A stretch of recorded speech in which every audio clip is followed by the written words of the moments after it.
即马有愈来愈侪人会利用厝顶来到太阳能板来发电，安尼会当达到循环经济。也毋过传统的太阳能板会甲日头完全砸落来，致使太阳能板下骹的即块地就无法度再利用。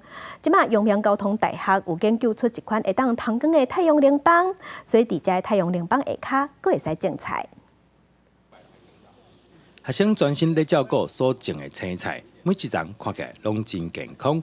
详细甲看，青菜顶头有太阳能板。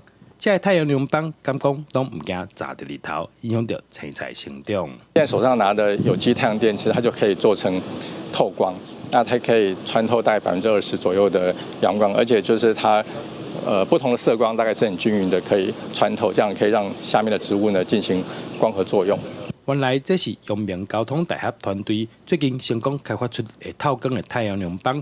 除了发电以外，因为会当互光线顺利通过去，所以下骹用来种植完全无问题。可透光的太阳能板，那这样太阳就能够透过去，然后植物在下面也能够生长得很好。好，那像我们这个菜在28天就长得好，也跟一般种不会差异到哪里去。摕一块一般的太阳能板比看卖，一看就当看出倒一块会当通光。